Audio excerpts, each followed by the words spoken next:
খাবার নষ্ট হয়ে যাওয়ার চাইতে আমি এভাবে ডিপ ফ্রিজে রেখে দিই। তো আমার মতো বন্ধুরা এইরকম কারা কারা আছেন যেই ধরনের জিনিসপত্রগুলো অতিরিক্ত ব্যবহার করি না, তো সেই ক্ষেত্রেই আমি ঠিক এইভাবে করে রেখে দিই।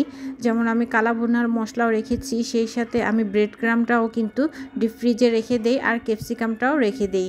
তো আজকে আমি ভেজে নিব চিকেন স্পাইসি ললিপপ। তো ভাজা শুরু হয়ে যাক।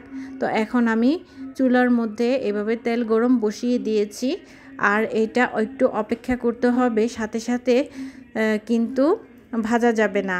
তো এখন আমি প্যাকেটটা কেটে নেব, আর দেখতে পাচ্ছেন বাইরে থেকে কিভাবে বাতাস এসে আগুনটা এইভাবে নড়ছে।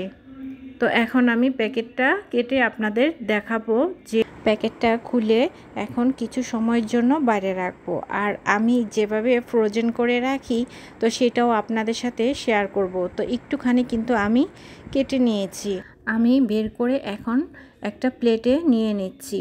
আর আমি কিভাবে ফ্রোজেন করব তো সেটাও আমি এখন বলছি। তো একটা রাবার নিয়েছি, রাবার দিয়ে ঠিক এইভাবে মুড়িয়ে বেঁধে আবার প্যাকেটে ভরে রেখে দেব ডিপ ফ্রিজে, বাকিটা আবার পরে ভেজে নেব।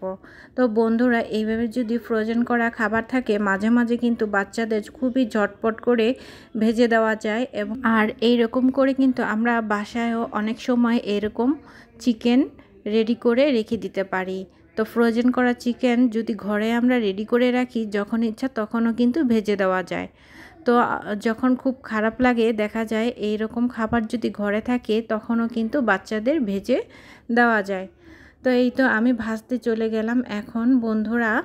বন্ধুরা যারা ইউটিউব থেকে দেখছেন তারা অবশ্যই সাবস্ক্রাইব করে পাশে থাকবেন, আর যারা ফেসবুক থেকে দেখছেন তারা অবশ্যই কমেন্ট করে লাইক ফলো দিয়ে পাশে থাকবেন। এই তো বন্ধুরা এখন ভাজা আমি শুরু করে দিয়েছি।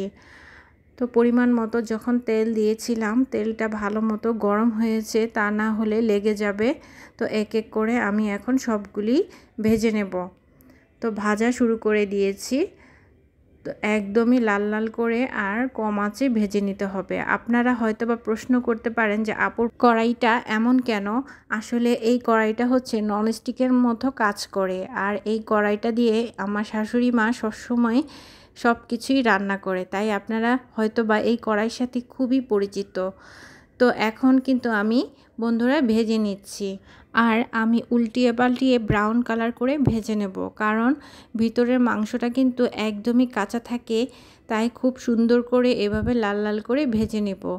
তো আজকে আমার এই আইডিয়াটা যদি আপনাদের ভালো লাগে তাহলে অবশ্যই আমার পাশে থাকবেন, আমিও আপনাদের পাশে থাকব। তো এই তো দেখছেন একেবারে দোকানের মতো ক্রিপসি আর মচমচে হয়ে গিয়েছে। আপনাদের ঝটপট কিছু দেখাবো বলে আমার এই আইডিয়াটা আপনাদের সাথে আমি শেয়ার করলাম। তবে থ্যাংক ইউ এতক্ষণ আমার পাশে থাকার জন্য।